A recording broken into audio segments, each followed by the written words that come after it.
एक बहुत ही इंटरेस्टिंग हदीस है कि जब एक जंग के बाद रसूलुल्लाह सल्लल्लाहु अलैहि वसल्लम रात के टाइम अपने कैंप में बैठे हुए थे तो एक सहाबी आप सल्लल्लाहु अलैहि वसल्लम से मिलने के लिए उनके कैंप के अंदर गए। तो आप सल्लल्लाहु अलैहि वसल्लम ने उसे अपने पास बिठाया और उसे फ्यूचर के बारे में एक बहुत ही इंपॉर्टेंट बात बताई कि मुझसे क़यामत की कुछ निशानियां सुनो, मेरी मौत और उसके बाद यरूशलेम की फतह और फिर एक ऐसी वबा, एक ऐसी बीमारी जो तुम मुसलमानों को ग्रेट नंबर्स में मारेगी। इस हदीस के बाद ये सब कुछ एग्जैक्टली इसी तरह ही हुआ। इस हदीस के कुछ ही अरसे बाद आप सल्लल्लाहु अलैहि वसल्लम इस दुनिया से चले गए और उनकी वफात के बाद कुछ ही सालों में मुसलमानों ने उमर बिन खत्ताब की लीडरशिप में ये सारे इलाके फतह कर लिए। यरमुक और कादसिया जैसी अजीम जंगें जीतने के बाद एक तरफ मुसलमानों ने पर्शियन एम्पायर में उनके कैपिटल मदईन को फतह किया और दूसरी तरफ रोमन एम्पायर में मुसलमानों ने पैगंबरों की सिटी यरूशलेम को फतह किया, जिसे हम पूरा एक्सप्लेन कर चुके। नाउ यहां से आगे मुसलमान रुके नहीं, बल्कि हजरत उमर के ऑर्डर्स पर मुसलमानों ने अपनी फौज को ग्रुप्स में डिवाइड किया। एक ग्रुप अबू उबैदा और खालिद बिन वलीद की लीडरशिप में ऊपर तुर्की की तरफ रवाना हुआ और दूसरा ग्रुप आमिर बिन आस की लीडरशिप में फलस्तीन के इलाके गज्जा को फतह करने के लिए गया। यस, वही गज्जा जहां पर आज खालिद बिन वलीद और अबू उबैदा फुल स्पीड आगे बढ़ रहे थे और बहुत सारी छोटी छोटी जंगों के बाद मुसलमानों ने ये सारा इलाका भी फतह कर लिया। लेकिन इन सारी जंगों में एक जंग को डिस्कस करना बहुत ही इंपॉर्टेंट है, the battle of the iron bridge, क्योंकि ये जंग बिल्कुल यरमुक और कादसिया की तरह एक बहुत बड़ी जंग होने वाली थी, क्योंकि रोमन एम्पायर हजारों की फौज लेकर इस ब्रिज के पास खड़ी थी और दरिया के दूसरी तरफ अबू उबैदा सिर्फ 15,000 की फौज के साथ खड़े थे। और अब एक बार फिर मुसलमानों और रोमन्स के दरमियान एक बहुत बड़ी जंग होने वाली थी। लेकिन एक मिनट, अगर ये इतनी एक बड़ी जंग तो हमने आज तक इसके बारे में कुछ सुना क्यों नहीं है? क्योंकि ये जंग शुरू होने से पहले ही खत्म हो गई। जैसे ही मुसलमानों की फौज एक दूसरे के सामने आई, अचानक रोमन फौज ने देखा कि उनकी एक साइड से कुछ आवाजें आ रही हैं। जब रोमन फौज ने थोड़ा गौर से देखा तो एक दूसरी फौज फुल स्पीड इनकी तरफ बढ़ रही थी। एंड ऑफ कोर्स ये फौज कौन लीड कर रहा था? खालिद बिन वलीद। आज तक इस बात का पता नहीं चला कि खालिद बिन वलीद ने कब और कैसे इस दरिया को क्रॉस किया था, लेकिन अचानक जंग से पहले ही खालिद बिन वलीद ने वहां पहुंचकर इस रोमन फौज को क्रश कर दिया और रोमन्स एक बार फिर ये जंग छोड़कर भाग गए। और इस तरह ये इतनी बड़ी जंग शुरू होने से पहले ही खत्म हो गई। ये जंग सीरिया में मुसलमानों की आखिरी जंग थी और इस जंग के बाद मुसलमानों ने हमेशा के लिए पूरे शाम को फतह कर लिया। अब मुसलमानों की खिलाफत का कंट्रोल सीरिया, फलस्तीन, जॉर्डन और लेबनान तक फैल चुका था, जिसके बाद मुसलमानों के आर्मी चीफ अबू उबैदा यहीं पर रहे और खालिद बिन वलीद अकेले अपनी फौज के साथ पहली बार रोमन एम्पायर के मेन हेडक्वार्टर तुर्की में दाखिल हुए और बहुत तेजी से रोमन एम्पायर के कैपिटल कॉन्स्टेंटिनोपल, इस्तांबुल की तरफ बढ़ने लगे। बट वेट, अगर खालिद बिन वलीद रोमन एम्पायर के कैपिटल के इतने क्लोज पहुंच चुके थे तो फिर उन्होंने इसे फतह क्यों नहीं किया? बल्कि ये सिटी तो इससे 800 साल बाद एक दूसरे बादशाह सुल्तान मोहम्मद फातेह ने फतह की थी। क्योंकि जैसे ही खालिद बिन वलीद तुर्की में दाखिल हुए, यहां पर एक बहुत बड़ा मसला हुआ। हजरत उमर रज़ियल्लाहु अन्हु ने खलीफा बनते ही खालिद बिन वलीद को उनके पोस्ट आर्मी चीफ के ओहदे से हटा दिया था, लेकिन अब भी मुसलमान खालिद बिन वलीद को बाकी सारे जनरल से बहुत ज्यादा पावरफुल समझते थे, क्योंकि अब भी कुछ नए मुसलमान ये समझते थे कि आज ये खिलाफत राशिदा जहां भी है सिर्फ खालिद बिन वलीद की वजह से है। और हजरत उमर को ये बात बिल्कुल भी पसंद नहीं थी और वो सबको ये दिखाना चाहते थे कि ये खिलाफत मेरी या खालिद की वजह से नहीं, बल्कि अल्लाह की वजह से कायम है। इसके अलावा एक मसला ये भी था कि इससे कुछ ही अरसा पहले एक दिन खालिद बिन वलीद कहीं बैठे हुए थे और एक शायर ने उनके सामने कुछ अशार पढ़े, तो खालिद बिन वलीद ने खुश होकर उस शायर को 10,000 दरहम दिए। लेकिन अब मसला ये था कि हजरत उमर ने मुसलमानों की फौज में अपने जनरल्स को कंट्रोल में रखने के लिए हर जगह जासूस बिठाए हुए थे। जैसे ही खालिद बिन वलीद ने उस शायर को पैसे दिए, वहां बैठे हजरत उमर के एक जासूस ने फौरन ये खबर मदीना में खलीफा तक पहुंचाई। हजरत उमर को ये बात बिल्कुल पसंद नहीं आई कि हम यहाँ मदीना में बिल्कुल एक सादा और आम जिंदगी गुजार रहे हैं और हमारे जनरल्स वहाँ ये सब कर रहे हैं। और हजरत उमर को इस बात का भी डर था कि कहीं खालिद बिन वलीद ने उस शायर को ये पैसे मुसलमानों के माले गनीमत से ना दिए हों। तो फौरन हजरत उमर ने मदीना से एक letter army chief Abu Ubaidah की तरफ भेजा। ये बहुत ही एक खतरनाक लेटर था जिसमें हजरत उमर ने 3 ऑर्डर्स दिए थे। नंबर 1, जनरल खालिद बिन वलीद को एमेसा के सारे मुसलमानों के सामने पेश किया जाए और फिर सबके सामने उनसे ये पूछा जाए कि उन्होंने उस शायर को ये 10,000 दरहम अपनी जेब से दिए या मुसलमानों के बैतुल माल से।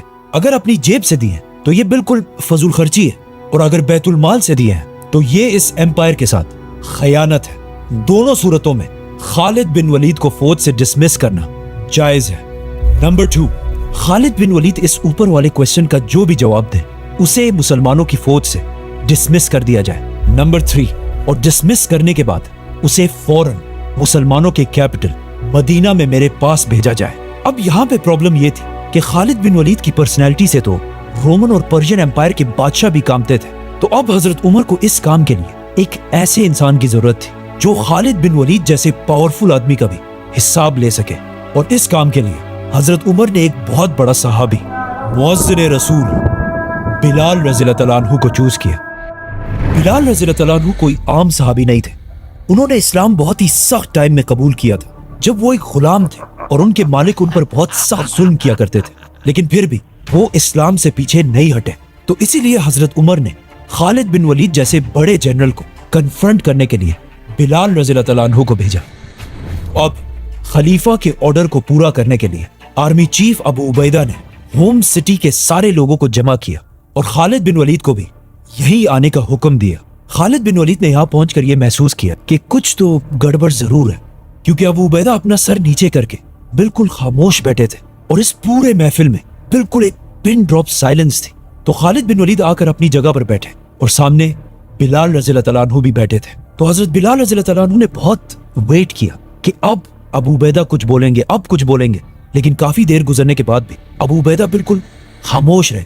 तो हजरत बिलाल रज़ियल्लाहु तआला अन्हु को समझ आ गई कि अबू उबैदा बहुत ही एक सॉफ्ट इंसान है और उन्होंने खालिद बिन वलीद के साथ बहुत सारी जंगें लड़ी थी और दोनों बिल्कुल भाइयों की तरह एक दूसरे के करीब थे।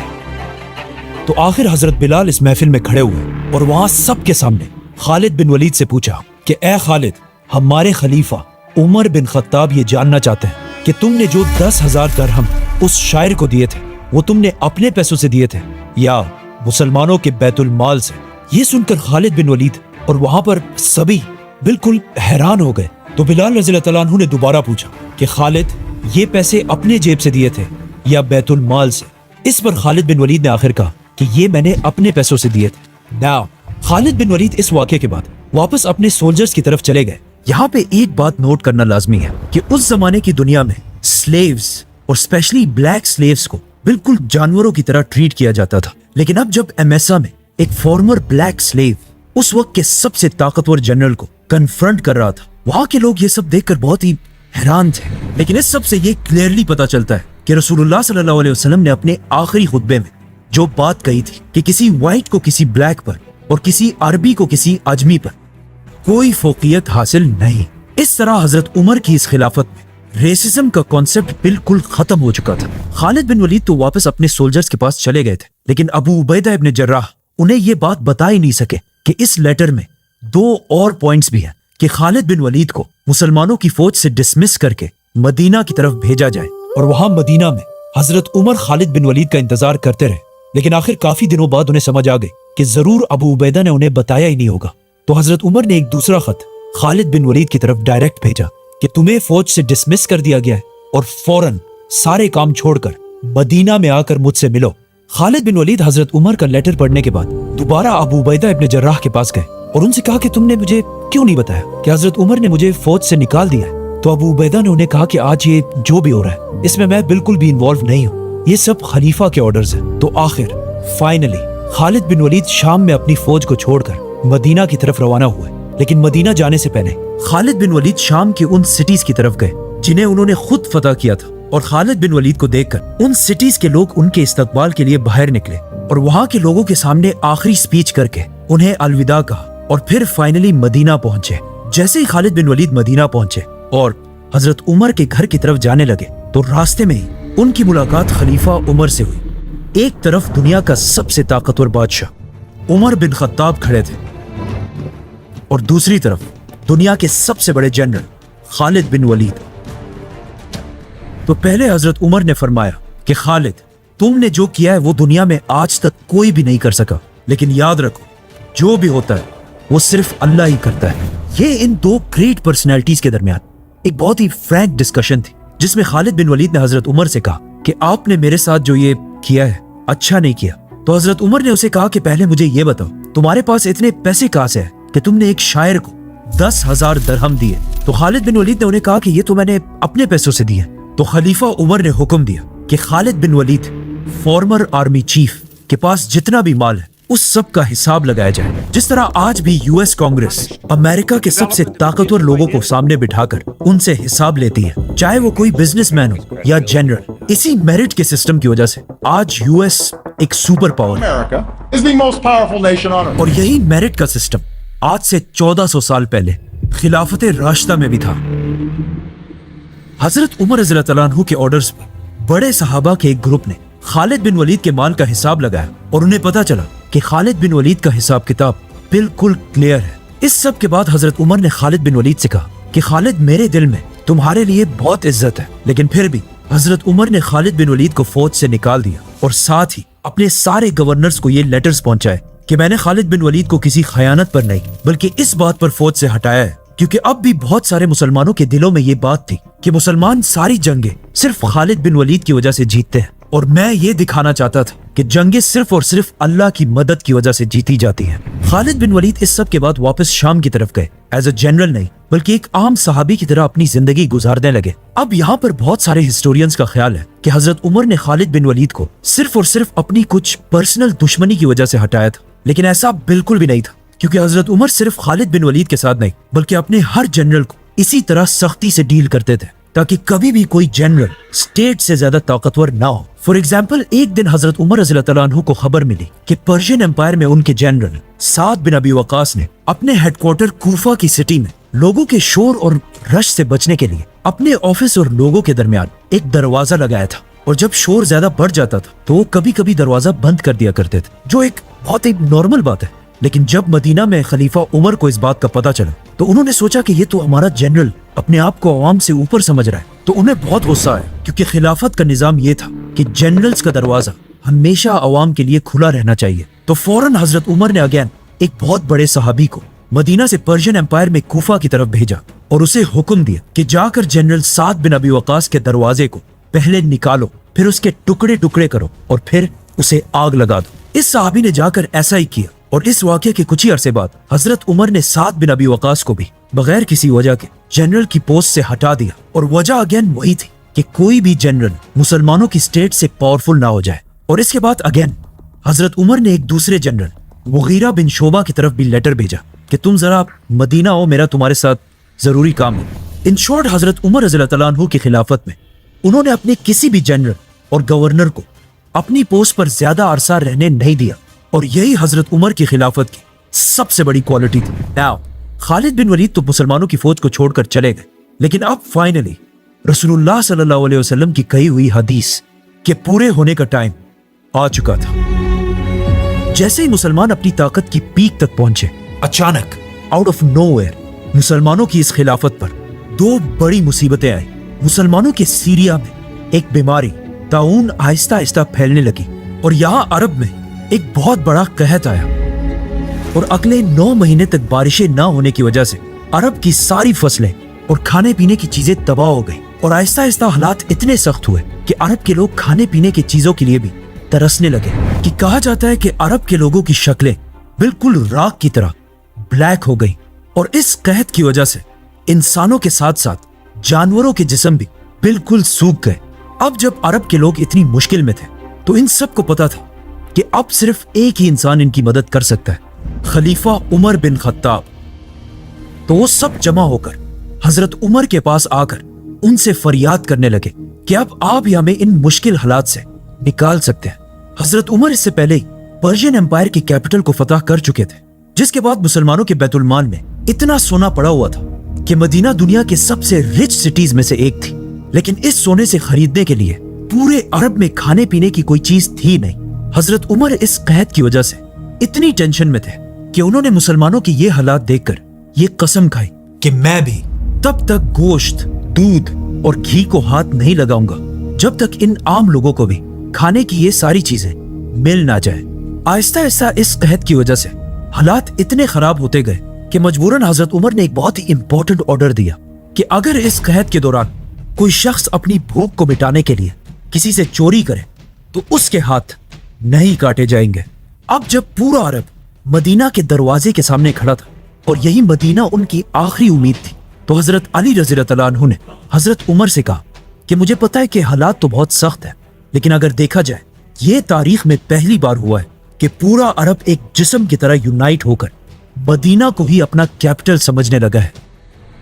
नाउ जब अरब में खाने पीने की सारी चीजें खत्म हो गई तो हजरत उमर ने आखिर अरब से बाहर अपने सारे जनरल्स की तरफ लेटर्स भेजे और इन सब लेटर्स में एक ही बात लिखी थी कि क्या तुम जनरल्स मुझे और मेरे साथियों को हलाक होते हुए देख सकोगे जबकि तुम सब वहां आराम से रहो। जिस पर वहां सारे जनरल्स को समझ आ गई कि अब अरब के हालात बहुत ही खराब हो चुके हैं। तो जनरल अमर बिन आस ने हजरत उमर की तरफ लेटर भेजा कि आप बिल्कुल टेंशन ना लें, हम आपकी तरफ ऐसे काफिले भेजेंगे जिनका एक एंड मदीना में और दूसरा शाम में होगा, और इसी के साथ खाने पीने की चीजों से भरे हुए हजारों कैमल्स सारे इलाकों इराक, सीरिया, फलस्तीन से मदीना की तरफ रवाना हुए। और सिर्फ यही नहीं, 20 बड़े बड़े जहाज समंदर के रास्ते भी फुल लोडेड मदीना की तरफ रवाना हुए।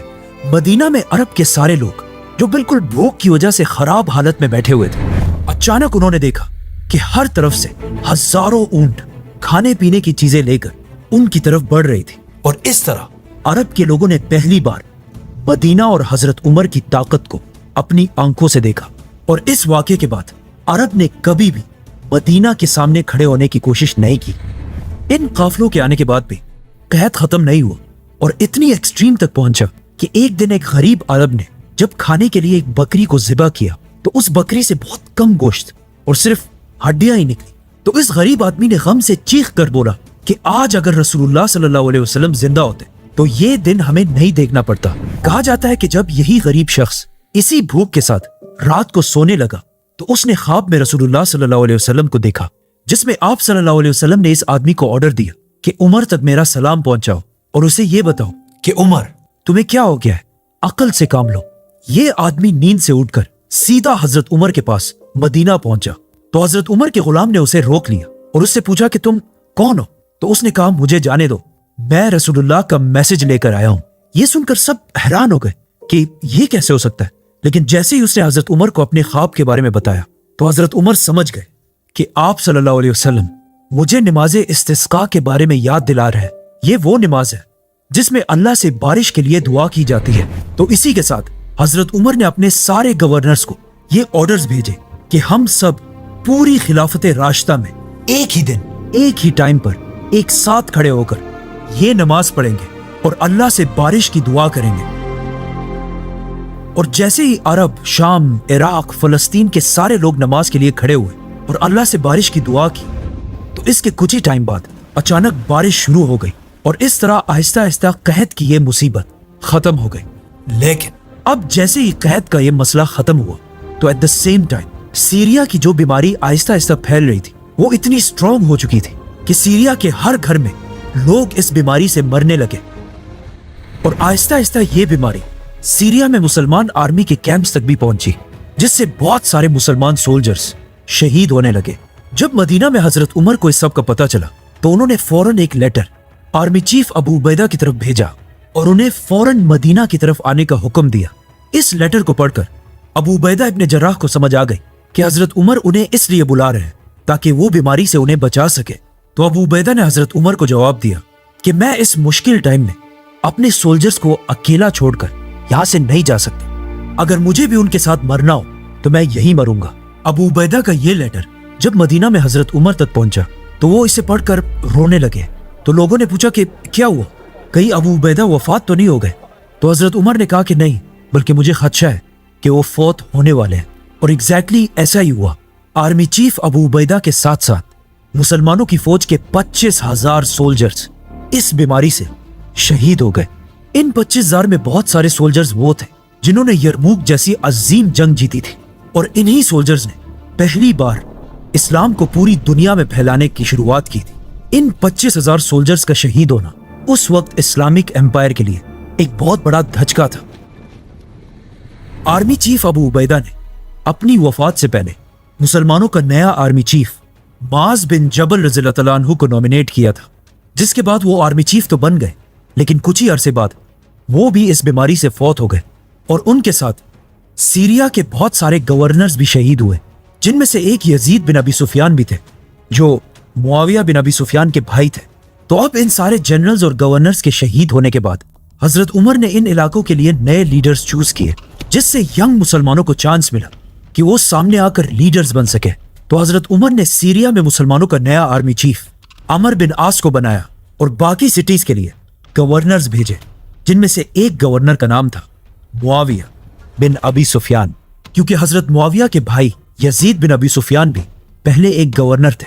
हजरत मुआविया इससे पहले आप सल्लल्लाहु अलैहि वसल्लम के आखिरी दौर में कुरान लिखने वाले सहाबा में से भी थे, और अब उनके भाई यजीद के फौत होने के बाद हजरत उमर ने उन्हें ही दमिश्क का गवर्नर बनाया।